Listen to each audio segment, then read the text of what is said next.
Oke, mata rohani itu sebenarnya sebuah topik yang sangat luas. Dan mata rohani itu diperlukan untuk hidup kita sehari-hari.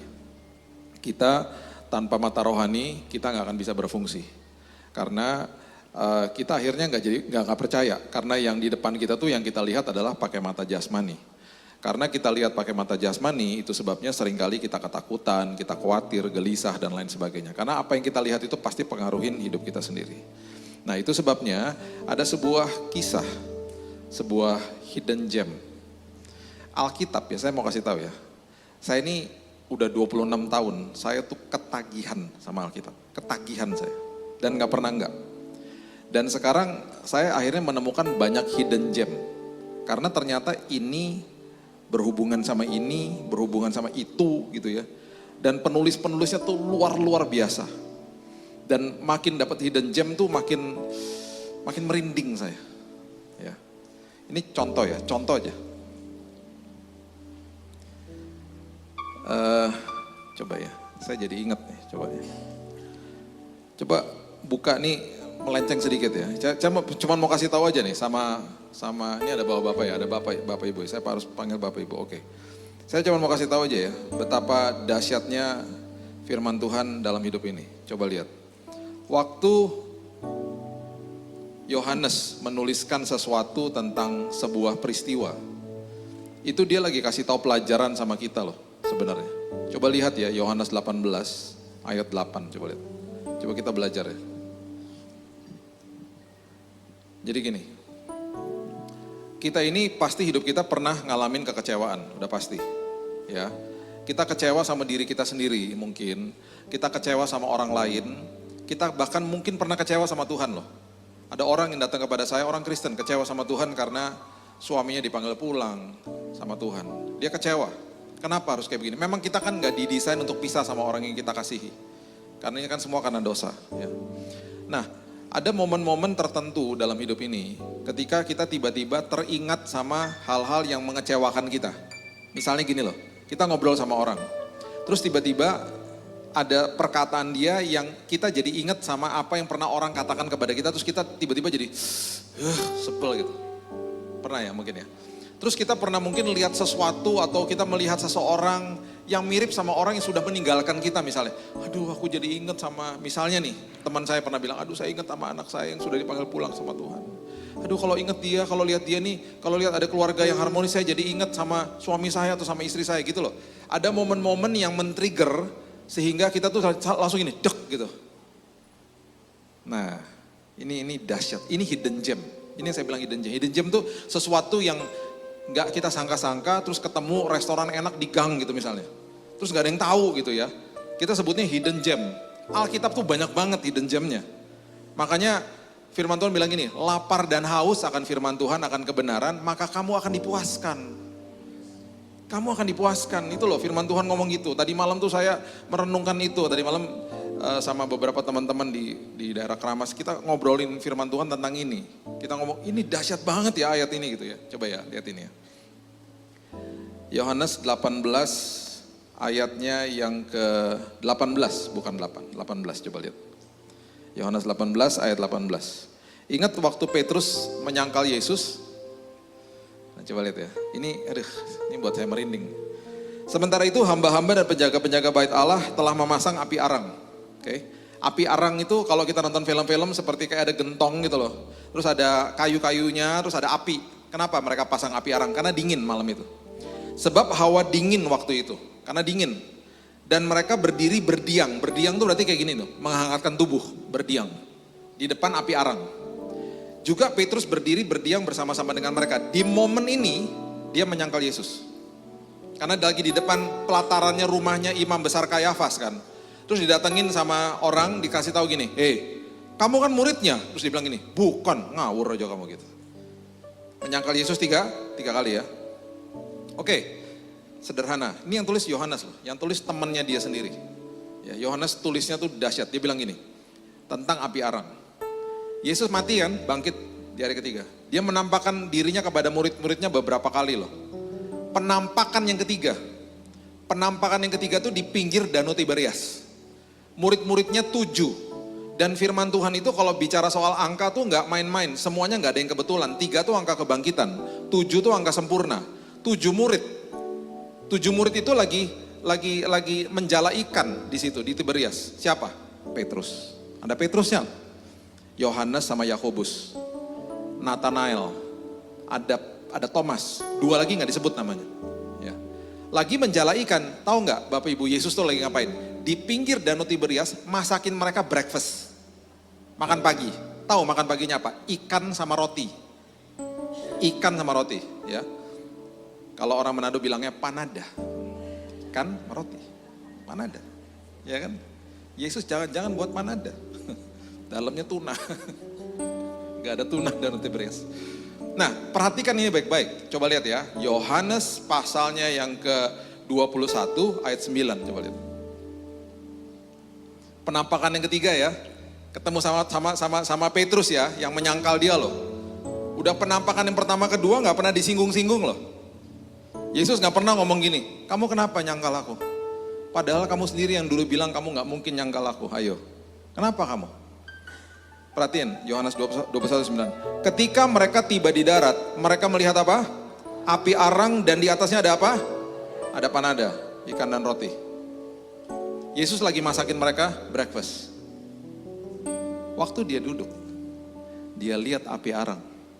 Apa enggak dia teringat sama momen ketika dia menyangkal Yesus? Api arang. Sama seperti kita. Ingat sama momen-momen ketika kita disakiti, kita kecewa, kita betul-betul gusar hati kita. Bahkan kita simpan kesalahan orang lain. Bahkan kita simpan kekecewaan kepada Tuhan atau kepada diri sendiri loh. Kita gak bisa maafin diri sendiri. Di momen-momen ketika kita diingatkan, tiba-tiba teringat. Momen ini, setelah kejadian ini, Yesus gak pernah usik-usik tanya-tanya tentang kenapa dia menyangkal Yesus. Dia tanya sama Petrus 3 kali, kamu sayang gak sih sama aku? 3 kali. Karena dia lagi kasih tau gini, aku tuh sayang banget sama kamu. Aku mati dan baru bangkit mengalahkan kematian bagi kamu. Kamu sayang gak sama aku? That's it. Tahu nggak dia lagi maksudnya apa? Dia mau supaya Petrusnya pulih hatinya. Setelah 3 kali ditanya, 3 kali juga dia ngomong gini, nak, gembalakan domba-dombaku nak. Kamu harus pulih, hidupmu harus berbuah, kamu harus jadi berkat bagi orang lain. Kalau kamu ingat tentang kesalahanmu, kalau kamu ingat tentang kepahitan yang pernah kamu simpan dalam hidupmu, kalau kamu ingat bahwa kamu pernah kecewa sama saya mungkin, kalau Tuhan ngomong gitu sama kita hari ini. Kalau ada momen-momen api arang dalam hidupmu, kalau ada momen-momen api arang di mana kita tiba-tiba ingat sama kekecewaan masa lalu. Ingatlah hari ini. Tuhan mengatakan jangan jauh-jauh dari kasih karunia. Karena hari ini aku mau pulihkan hatimu. Jadi kalau ingat itu berarti Roh Kudus lagi ingetin kita. Selalu pikirannya Roh Kudus. Roh Kudus lagi ingetin aku. Supaya aku terus melepaskan pengampunan. Supaya aku terus dipulihkan hatinya. Supaya hidupku jadi berkat bagi orang lain. Ada seorang ibu di Jakarta yang dia membuat perkumpulan seperti begini. Untuk ibu-ibu juga. Awalnya namanya The Grieving Mom. Ibu-ibu yang berduka. Ada persekutuan doanya. Beberapa tahun yang lalu. Kenapa? Karena ibu ini teman kita kehilangan anaknya meninggal. Grieving Mom. Waktu saya mulai isi di sana. Kira-kira tahun lalu saya bilang sama mereka. Cukup ya. Momen grievingnya. Sekarang ubah hidupmu. Mereka sekarang namanya mirip-mirip sama PD Victory, namanya Victorious Mom. Victorious Mom. Mom, karena ini ibu-ibu yang kehilangan anak-anaknya. Jadi sekarang mereka bilang hati-hati loh Bu dengan perkataanmu. Jangan terus bilang grieving. Grieving itu artinya berduka terus. Sekarang kamu harus menang. Jadi mereka sekarang memperkatakan kata-kata menang. Itu mata rohani. Sesuatu yang kita gak lihat, tapi kita percaya. Nah di Alkitab, kita belajar hari ini ya. Ada sebuah tempat, namanya Sikem. S-I-K-H-E-M. Sikem. Ya, kita lihat ya, ada banyak hidden gem yang terjadi di daerah Sikem. Ya, coba lihat, pertama kali Sikem itu disebut. Itu disebut di Kejadian pasal yang ke-12, ayat 6-7. Ini semuanya berbicara tentang mata rohani. Coba lihat ya, Kejadian 12 ayat 6-7. Bapak Ibu kalau sekarang cari Sikem di map, nggak ada udah. Sekarang akan ketemu tempat namanya Nablus. Nablus itu ada di tepi barat, kira-kira kalau naik mobil dari Bethlehem itu 2 jam ke atas. Dan Nablus ini ada di daerah tepi barat. Tepi barat itu Palestina. Kalau Bapak Ibu pernah ke Bethlehem, Bethlehem itu Palestina. Yeriko itu Palestina sekarang. Qumran itu Palestina. Nah, Nablus juga Palestina. Tapi yang daerahnya cukup kondusif lah, cukup aman. Tepi barat, West Bank ya namanya. Ya. Kejadian 12 ayat 6 sampai 7. Abram berjalan melalui negeri itu sampai ke suatu tempat dekat Sikem, yakni pohon tarbantin di More. Waktu itu orang Kanaan diam di negeri itu. Ketika itu Tuhan menampakkan diri kepada Abram dan berfirman, aku akan memberikan negeri ini kepada keturunanmu. Maka didirikannya di situ mezbah bagi Tuhan yang telah menampakkan diri kepadanya.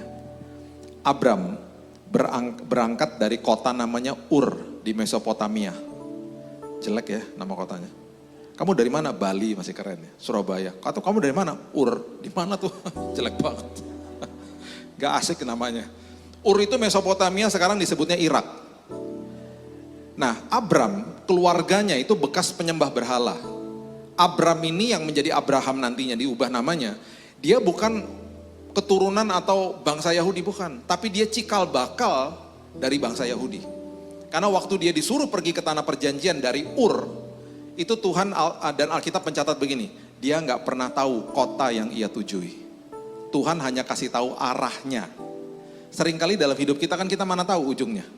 Kita cuman betul-betul hanya dikasih arahnya. Abram itu berangkat dengan iman. Bayangin rombongannya tuh banyak yang minta ampun loh. Banyaknya luar biasa. Dan itu kan orang kaya. Pasti kan selama perjalanan ditanyain, bos mau kemana bos? Dia selalu bilang gini, gak tahu. Berangkat tanpa mengetahui kota yang ia tuju, itu dicatat di Ibrani. Dia gak tahu dia harus kemana. Bapak Ibu, dia berangkat, dia sampai di sana. Di Sikem. Itu ada di daerah Kanaan. Dan orang Kanaan masih ada di situ. Tuhan bilang gini sama dia, satu hari nanti keturunanmu akan menguasai tempat ini.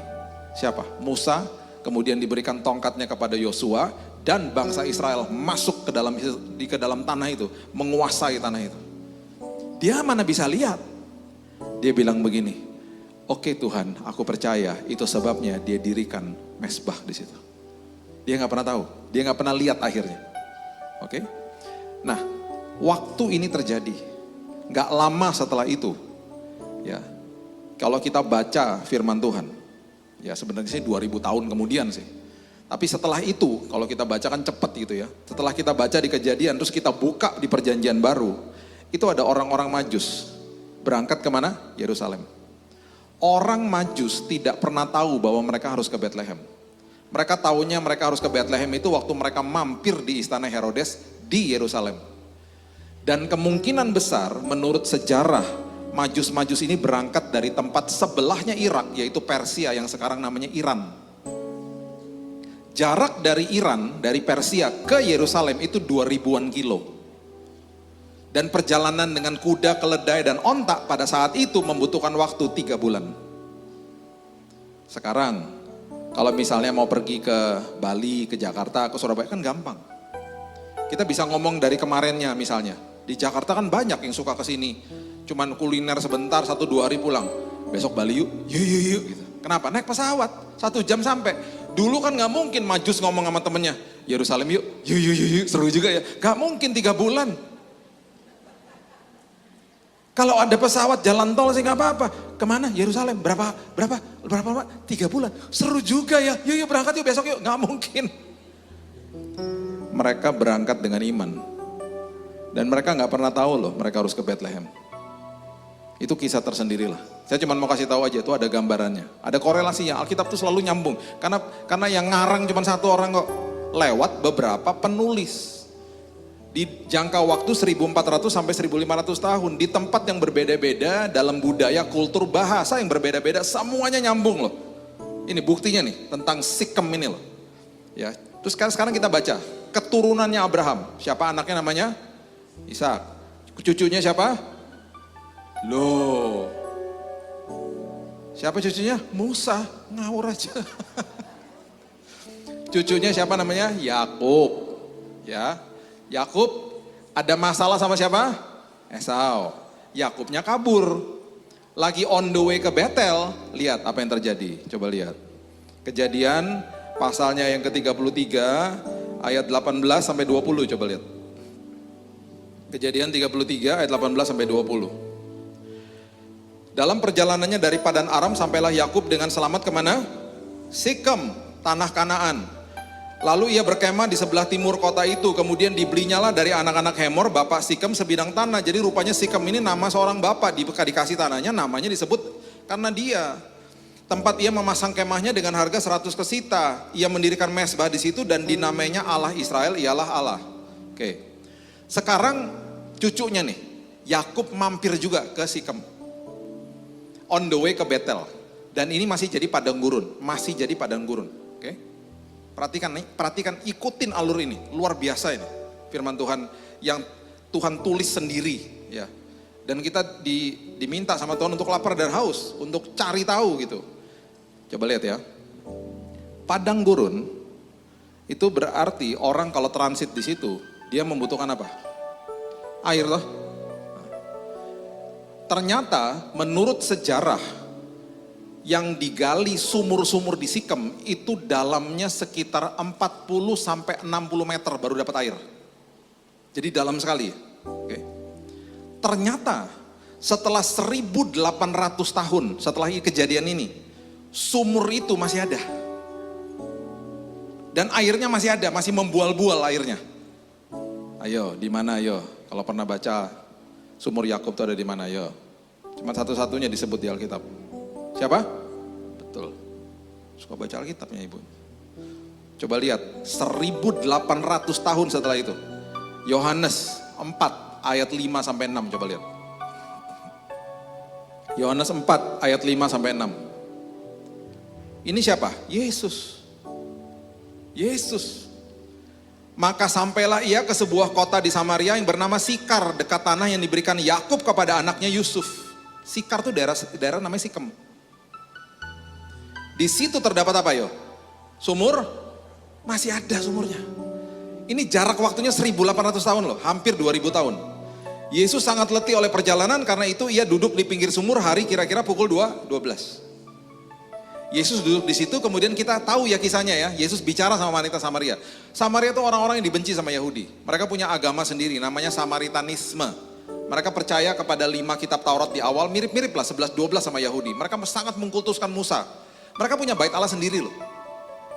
Dan mereka tuh dibenci karena mereka turunan bukan asli Yahudi, ada campuran-campurannya. Makanya orang Yahudi benci sama mereka. Karena dibilang gini, kamu gak pure orang Yahudi. Kamu gak utuh orang Yahudinya. Jadi mereka gak suka sama orang Samaria. Yesus duduk di situ. Oke. Nah, kenapa airnya membual-bual? Karena ada sesuatu keputusan yang diambil sama Yakub. Rupanya Yakub itu mulai main-main sama jimat, keluarganya dan juga rombongannya. Kenapa? Kan dikejar-kejar sama Esau. Jadi mereka mulai main-main sama jimat. Mereka mulai main-main sama dewa-dewa. Mereka mulai melihat mungkin patung-patung yang mereka bisa lihat. Mereka gak buka mata rohaninya. Mereka minta pertolongan yang mereka bisa lihat saat itu. Benda-benda dan lain sebagainya. Perhatikan apa yang mereka lakukan di Sikem. Balik dulu, Kejadian 35 ayat 1 sampai 5, coba lihat. Kejadian 35 ayat 1 sampai 5. Allah berfirman kepada Yakub, bersiaplah pergilah ke Betel. Memang on the way ke Betel dia. Tinggallah di situ, buatlah di situ mesbah bagi Allah yang telah menampakkan diri kepadamu ketika engkau lari dari Esau kakakmu. Lalu berkatalah Yakub kepada seisi rumahnya dan kepada semua orang yang bersama-sama dengan dia, jauhkanlah dewa-dewa asing yang ada di tengah-tengah kamu. Tahirkan dirimu dan tukar pakaianmu. Pakaian yang mungkin kamu pernah pakai waktu kamu lagi berhubungan sama dewa-dewa itu loh. Kamu lagi mempersembahkan korban, tahirkan semua itu. Perhatikan ayat 3. Marilah kita bersiap pergi ke Betel. Aku akan mendirikan mesbah di situ bagi Allah yang telah menjawab aku pada masa kesesakanku dan yang telah menyertai aku di jalan yang ketempuh. Perhatikan ayat 4. Mereka menyerahkan kepada Yakub segala dewa asing yang dipunyai mereka dan anting-anting yang ada pada telinga mereka. Dan Yakub menanam apa nih? Jimat-jimat semua nih. Di bawah pohon besar dekat Sikem. Ada keputusan yang diambil di Sikem. Mereka menanggalkan ilah-ilah mereka. Mereka menanggalkan dewa-dewa yang mereka bisa lihat saat itu, patung-patung dan semuanya. Dan mereka kubur di situ. Dan perhatikan, penyertaan Tuhan langsung terjadi ayat 5. Sesudah itu berangkatlah mereka, kedahsyatan dari Allah meliputi kota-kota sekeliling mereka sehingga anak-anak Yakub gak dikejar, diamankan sama Tuhan langsung. Mungkin hari ini kita bilang gini, saya gak punya jimat, saya gak punya patung-patung di rumah. Jangan salah ya, Indonesia tahun lalu nomor 1 di dunia orang-orang yang ada di depan sosmed 5 jam per hari. 5 jam per hari. Makanya banyak orang Kristen nanya-nanya gini sama saya, Pak ini ayat artinya apa ya? Sebel saya. Jemaat ya kalau udah ngomong-ngomong kayak gitu, saya bukannya gimana-gimana ya, kadang-kadang oke lah, lihat dulu backgroundnya, gak bisa hakimin juga lah. Karena gini loh, kadang-kadang ya oke lah, kalau ibu-ibu udah tua gitu ya, kan gak ngerti gaptek ya oke lah, gak masalah lah. Tapi yang masih muda-muda ya, kerjanya 5 jam di situ, dia akhirnya gak paham bahwa ternyata ada aplikasi tafsiran, aplikasi Bible Project, bisa belajar Alkitab di sini. Tapi kenapa? Sibuknya 5 jam sama sosmed. Terus yang diliatin orang-orang yang dia sebel, akun-akunnya orang-orang yang dia kesel. Keluar negeri melulu, nyebelin banget nih orang, flexing aja. Dasar, gayanya, bajunya. Gak penting banget tau gak? Gaya jalannya. Masa kita ngerenungin gituan sih? Agak lain betul. Udah renungkan firman, lapar dan haus, masa lapar haus sama sosmed. Akhirnya gak tahu kan bahwa apa? Ada tafsiran, ada komentari, ada dictionary. Dulu tahun 98 waktu saya bertobat, beli buku dictionary sama komentari itu tebelnya segini Bapak Ibu, 1,5 juta. 1,5 juta sekarang buat buku aja mahal, apalagi saat itu. Sampai patungan loh sama temen. Udah gitu gak ada indeksnya, misalnya buka Lukas 8 ayat 30, lihat dulu. Oh ini tuh, udah kecil gitu tulisannya. Sekarang semuanya ada di app gratis. Tuh, gak tahu kan? Karena yang dicari apa? IG, TikTok. Kalau punya, gak salah punya gituan, pergunakan itu untuk jadi berkat. Udah itu aja. Oke lah lihat-lihat sekali, kita kan pasti juga punya hobi lah. Saya punya hobi olahraga apa, lihat-lihat akun oke. Tapi batasi dirimu. Batasi dirimu. Kalau belum ada renungan harian, saya tulis renungan harian. Setiap hari ada di YouTube saya tuh. Di kolom community. Udah ada hampir 2.000 renungan tiap hari loh saya tulis. Dan kan gak mudah nulis renungan harian tiap hari. 300 kata harus disusun tiap hari. Dan jam 6 pagi udah ada di situ. Tiap hari. Jadi kalau pagi-pagi itu jangan gini-gini. Mending cari pasangan kita. Nyarinya HP. Pasangan kita nggak ada ya bodoh amat, yang penting HP ku ada, kan ngeri. Diserahkan ya. Perhatikan apa yang terjadi sama Yakub. Hidupnya ketika mulai menyerahkan dewa-dewanya, hidupnya penuh hikmat. Saya mau kasih tahu sama Bapak Ibu ya. Sebelum dia mati, dia memberikan kata-kata berkat kepada 12 anak-anaknya. Dan tiba-tiba di anak yang keempat, namanya Yehuda, dia kasih nubuatan pertama tentang kehadiran Yesus. Kejadian pasal yang ke-49 ayat 10 mengatakan begini. Ini waktu dia ngomong sama Ruben, sama Gad, Naftali, terus dia ngomong sama Simeon apa ya. Terus dia tiba-tiba ngomong sama Yehuda anak keempat. Tongkat kerajaan, Kejadian 49 ayat 10. Tidak akan beranjak dari Yehuda ataupun lambang pemerintahan dari antara kakinya. Sampai dia datang yang berhak atasnya, maka kepadanya akan takluk bangsa-bangsa. Siapa? Yesus. Bapak Ibu tahu apa yang terjadi? Keturunan daripada Yehuda adalah Daud. Daud satu hari, ya. Ini keturunannya, perhatikan ini baik-baik. Tuhan itu kan membuat perjanjian kudus sama manusia kan, bukan kontrak. Perjanjian kudus itu gini loh, kamu gak setia, saya tetap setia. Kalau kontrak gak bisa, kamu gak setia, batal kontraknya. Ataukah kamu bisa dituntut. Tuhan gak buat kontrak, Tuhan buat perjanjian kudus kepada manusia. Daud tiba-tiba satu hari ngobrol sama advisernya Nabi Nathan, dia bilang gini, itu loh gak bener banget, itu loh, itu di sebelah dekat kita itu ada kemahnya aku kan. Di situ kan ada tabut perjanjian itu kan lambang hadirat Tuhan. Itu gak bener banget, masa lambang hadirat Tuhan ada di bawah kemah, sementara aku nih istanaku dibuat dari kayu aras. Gak pantas dong. Itu bangunin bait Allah tanya sama Tuhan. Nabi Nathan balik. Setelah ngobrol sama Tuhan, Nabi Nathan bilang gini, bos gak usah bos kata Tuhan, nanti biarkan anakmu aja yang bangun. Siapa namanya? Salomo. Tapi karena inisiatifnya datang dari Daud, Tuhan buat perjanjian kudus sama dia. Menyambung apa yang terjadi sama Yehuda. Tuhan bilang gini, keturunan kerajaan dan keluargamu akan aku kokohkan sampai selama-lamanya. Salomo hidup dalam dosa loh. Istrinya 700, gundiknya 300. Berarti mertuanya 700. Mertua satu pasang udah repot. Mertua 700 selamat aja deh. Ya. Kecuali mertua saya. Bukan karena ada istri saya, bukan. Saya begini sama mertua saya. Mereka udah berapa? 80, 83 dan 85. Luar biasa. Kalau orang Cina ngomong Sunda. Karena mereka besar di Bandung. Ya. Nah, Salomo hidup dalam dosa. Tahu nggak firman Tuhan bilang apa? Harusnya aku mengoyakkan kerajaanmu. Tapi karena ayahmu Daud, aku luputkan kerajaanmu. Perjanjian kudus. Ini semuanya cikal bakalnya gara-gara ya nenek moyangnya yang namanya Yakub membuat keputusan menyerahkan ilahnya, mau percaya kepada Tuhan yang dia nggak bisa lihat. Mata rohani dibukain, berdampaknya keturunan loh. Dan apa yang terjadi? Akhirnya keturunannya dia ada yang ngawur-ngawur juga, ada namanya Raja Ahaz. Raja Ahaz ini di Yesaya pasal yang ke-7, pertama kali kalau Bapak Ibu mau lihat kata Immanuel, keluarnya tuh di Yesaya 7. Semua raja-raja tuh selalu ada nabi-nabinya yang mendampingi. Yang dampingi Raja Ahaz nabinya siapa? Yesaya. Nah, Yesaya itu bilang begini sama Raja Ahaz, kan dia lagi dikepung. Dia tuh rajanya kerajaan Yehuda, dikepung. Dia bilang gini, Raja, udah tenang aja. Tuhan yang mau menyertai Anda adalah Tuhan yang nanti akan menjelma jadi manusia 700 atau 800 tahun setelah ini. Namanya disebut Immanuel. Allah beserta dengan kita. Tahu nggak Raja Ahaz bilang apa? Udah jangan ngerepotin Tuhan. Seolah-olah kayak gini, itu kan aku nggak bisa lihat. Mata rohaninya nggak kebuka.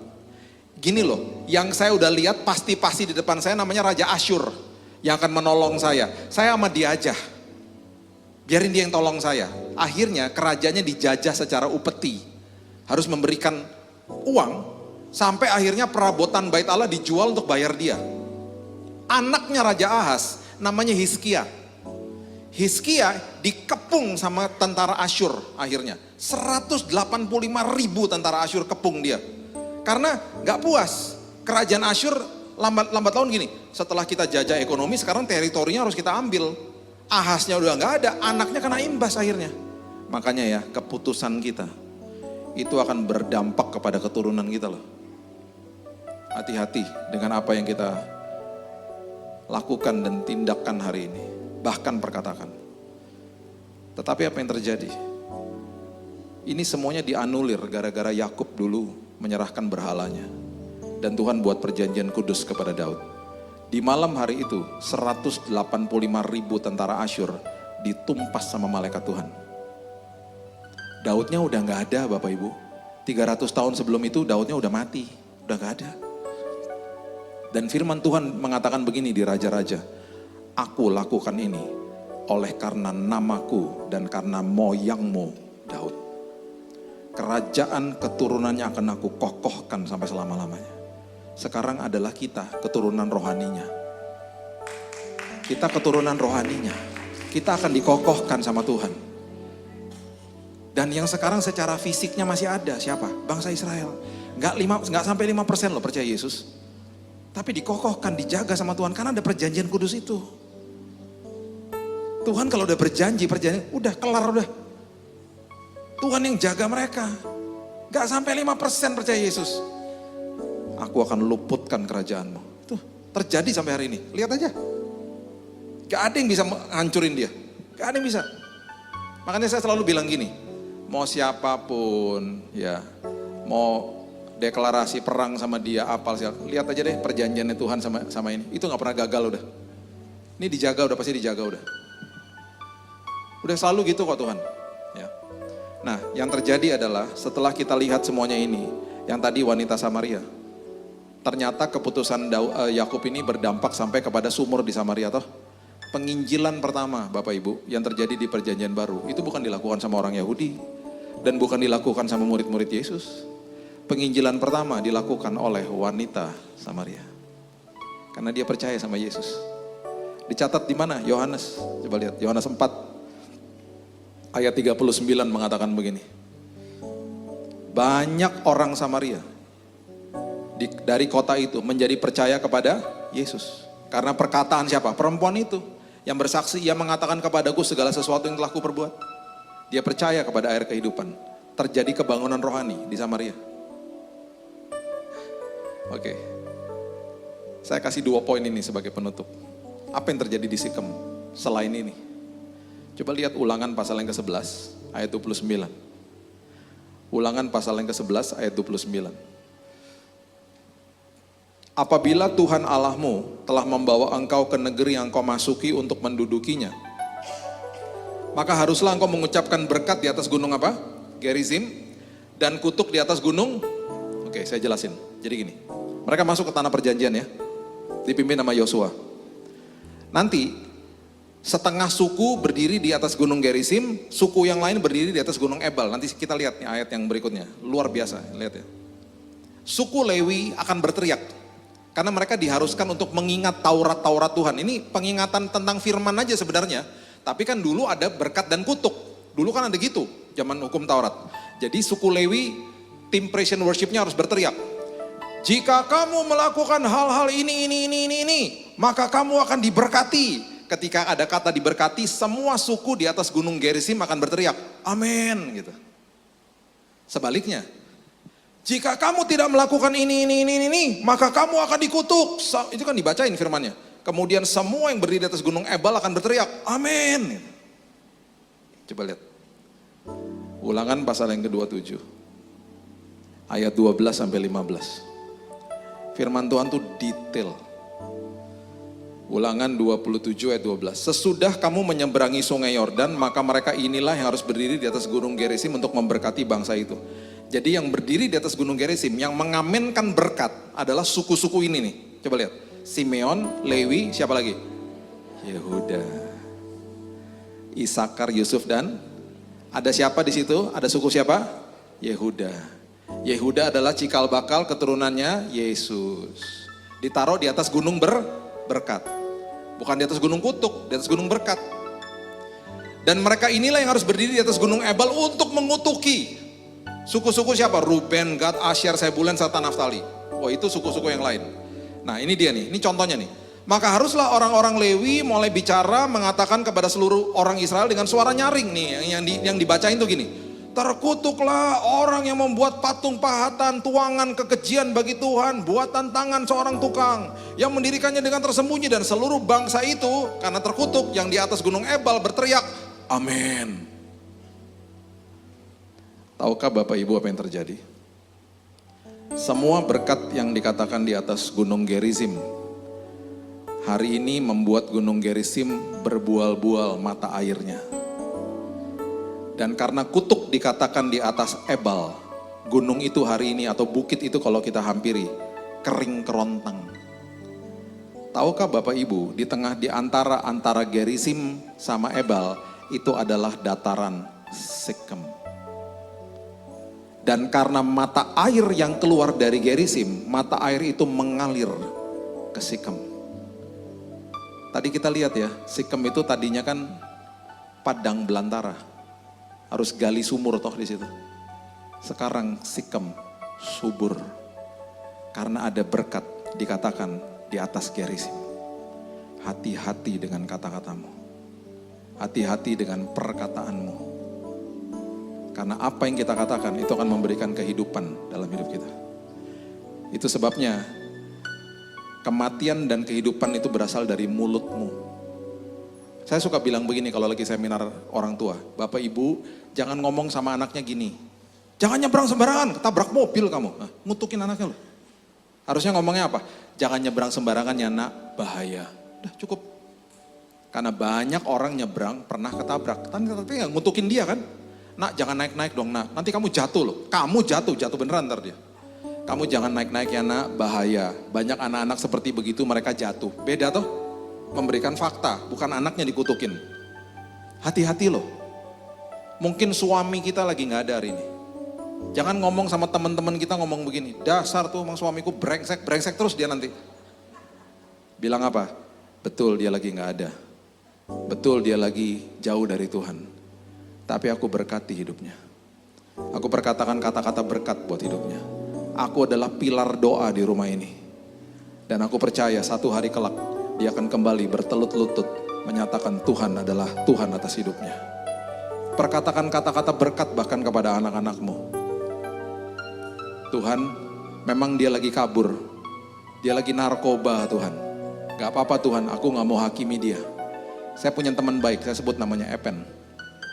Stephen panggilannya Epen. Epen ini narkoba berat dulu.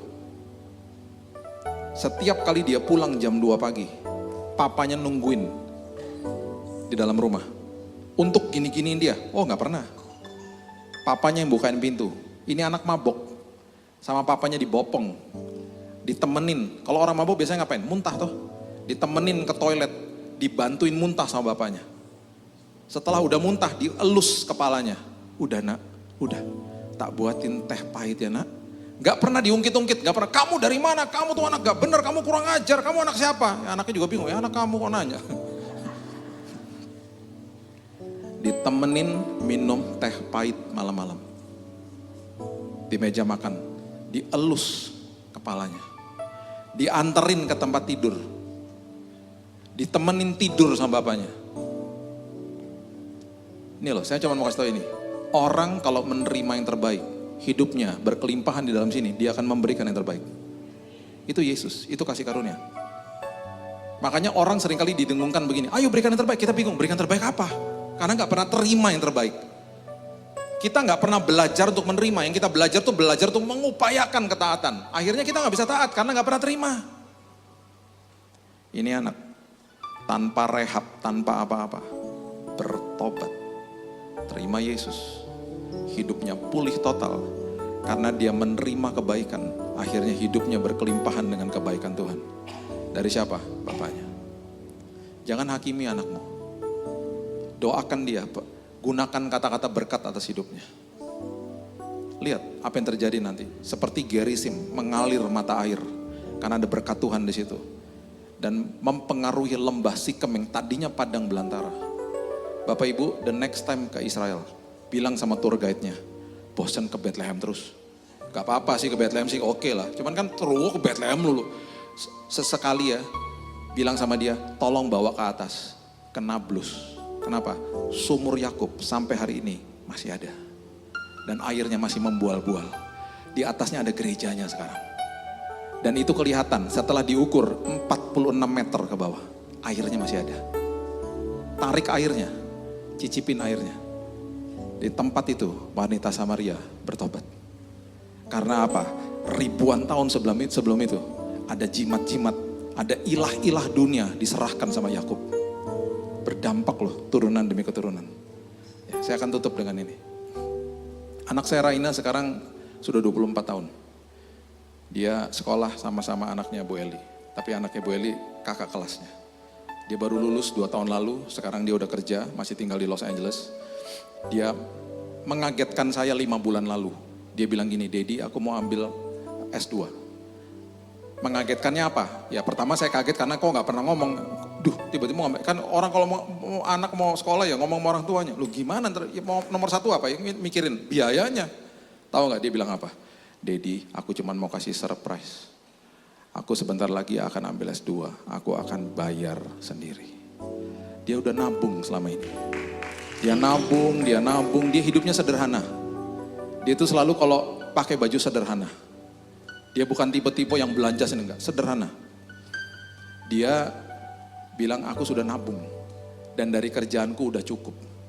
Bahkan aku bisa nyicil mobil, aku bisa nyicil tempat tinggal dan sekarang aku mau bayar sekolah sendiri. Terus dia bilang gini, terima kasih ya Dad, aku udah diajarin kebenaran firman sehingga aku lapar dan haus sampai hari ini.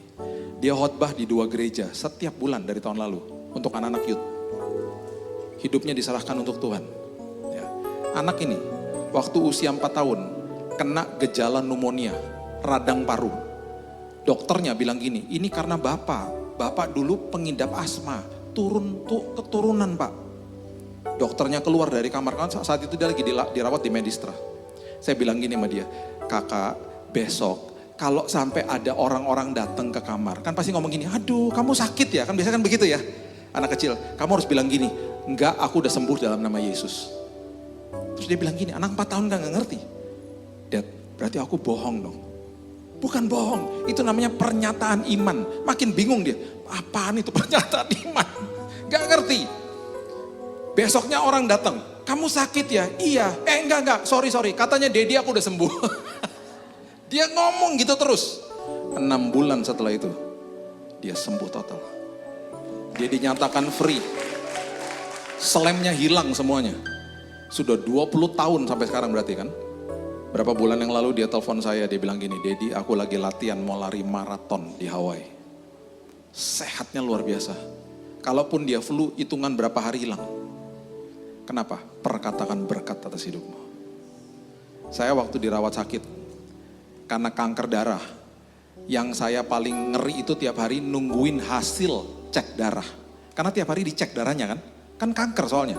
85% darah saya kanker semuanya. Tinggal tunggu mati 3 bulan. Tiap pagi suster masuk ke kamar gitu ngambil sampel darah dari sini, dari dada saya, ditarik seret gitu. Saya sama istri saya paling deg-degan kalau nunggu jam 1 siang, karena suster akan masuk bawa hasil lab cek darahnya. Nah hasilnya bagus atau tidak saya nggak ngerti, karena waktu masuk kamar susternya semua begini, senyum. Kecuali kalau dia masuk kamar gini, wah jelek hasilnya, kita nggak pernah tahu. Dapat, aduh, itu kan masih jam 1. Perjalanan hari itu masih panjang sampai malam. Saya nggak mau bad mood, langsung perjamuan kudus. Tuhan, ini hasilnya nggak bagus. Tapi sepanjang hari ini pelihara hati kami Tuhan dengan damai sejahtera.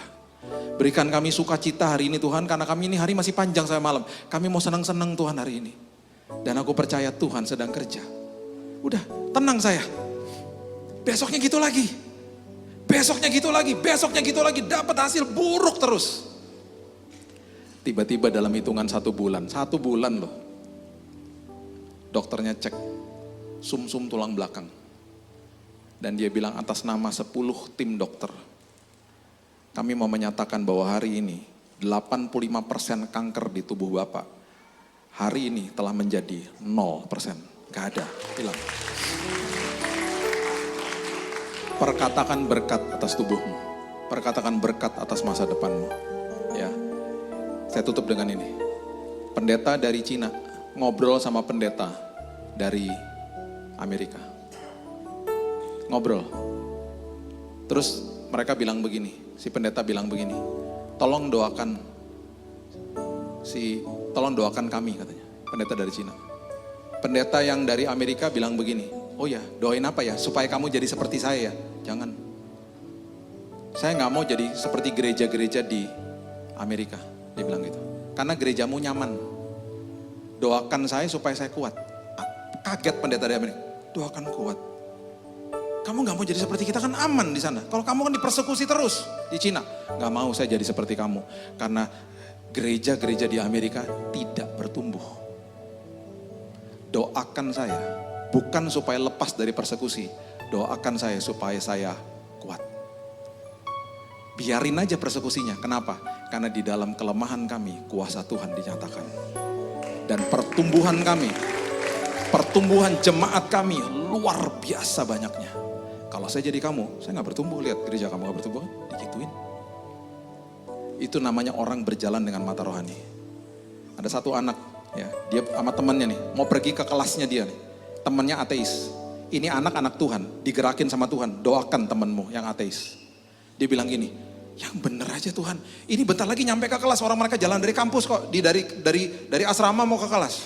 Doakan temanmu. Dia akhirnya memberanikan diri, dia bilang gini, mau gak saya doakan? Itu teman yang ateis tersinggung. Doain apaan? Supaya saya percaya sama Tuhan kamu? Saya cuma digerakin Tuhan aja mau doakan kamu. Itu orang ateis marah, temannya ngomong gini, kamu ya mau doain saya, buat apa? Terus tiba-tiba ditantangin, kalau kamu doain saya, dan tiba-tiba mama saya telepon, dan mama saya yang udah bertahun-tahun benci sama saya, dan saya juga benci sama dia, dan dia telepon, dan dia bilang maaf sama saya, itu kata-kata pertama, baru saya percaya sama Tuhan kamu. Itu anak Tuhannya kan ragu-ragu jadinya. Oh gimana? Doain, nanti kalau habis didoain tiba-tiba gak ditelepon ya gak akan percaya sama Tuhan. Tapi karena dia digerakkan sama Roh Kudus, dia tetap memberanikan diri, gak apa-apa saya doain. Bapak Ibu tahu apa yang terjadi? Setelah didoakan gak terjadi apa-apa. Hampir sampai di depan kelas, teleponnya anak ateis ini berdering. Yang telepon mamanya. Dan kata-kata pertama mamanya bilang gini, nak maafkan mama. Maafkan mama. Itu anak ateis ya, dia berlutut di depan kelasnya. Dia taruh teleponnya, dia nggak respon sama mamanya karena kaget kan. Dia matiin teleponnya, dia duduk, dia berlutut, dia terima Yesus. Dia telepon balik mamanya setelah itu, setelah dia berdoa lagi sama temannya terima Yesus, dia telepon balik lagi. Ma, sorry ma, bukannya aku mau memutuskan hubungan, telepon bukan. Karena tadi dia ceritain, karena aku tuh nantangin temanku. Kalau aku setuju dia doain, saya bilang mama akan telepon dan mama akan langsung minta maaf. Terjadi mah. Kok mama bisa seperti begitu telepon minta maaf? Tahu gak mamanya bilang apa? Saya juga terima Yesus 4 hari yang lalu. Ketika sebuah keputusan diambil, berdampaknya kepada keluarga. Dan itu sebabnya, ya, Yosua pasal yang ke-24 ayat terakhir. Bapak Ibu pasti sering membaca ayat ini. Coba lihat ini ayat terakhir. Yosua 24 ayat 15. Dikatakan begini. Bagian yang terakhir aja. Yosua 24 ayat 5. Udah sering ngeliat di rumah-rumah pasti. Tetapi aku dan seisi rumahku, kami akan beribadah kepada. Oke. Nanti di rumah dibaca ya. Yosua 24 ayat pertama. Kejadian ini ada di mana? Sikem. Ada di mana? Sikem. Mereka berdiri di hadapan Tuhan, mereka katakan terima kasih buat tanah perjanjian. Ini bukan kuat dan gagah kami, ini semua karena Tuhan. Terus dia sambung dengan kalimat ini, kami dan seisi rumahku akan terus menyembah Tuhan. Sikem adalah tempat di mana mata rohani dibukakan dan terobosan terjadi di situ. Ambil keputusan, perkatakan kata-kata berkat atas hidupmu. Engkau, keluarga dan keturunanmu akan diberkati sama Tuhan. Berikan tepuk tangan kita untuk Tuhan kita. Bapak yang baik, terima kasih buat siang hari ini. Kami mengucap syukur buat firman Tuhan. Percaya bahwa mata rohani kami dibukakan Tuhan, sehingga kami mengambil keputusannya benar Tuhan. Supaya hari ini dan seterusnya hidup kami berkemenangan. Kami berdoa dari posisi yang sudah menang, karena Yesus sudah katakan selesai di kayu salib. Dan kami percaya Tuhan, apapun pergumulan kami akan perkatakan berkat atasnya. Bukan kutuk. Kami gak mau setuju sama iblis, kami mau setuju sama firman Tuhan. Dan kami percaya masa depan kami ditanggung penuh sama Tuhan dan hidup kami penuh kesaksian. Seperti di Sikem, semua keputusan-keputusan yang benar terjadi berdampak kepada keturunan-keturunan. Kami serahkan hidup kami dalam tangan Tuhan. Hanya di dalam nama Tuhan Yesus. Kami sudah berdoa dan mengucap syukur. Kita sama-sama katakan. Amin. Tuhan berkati.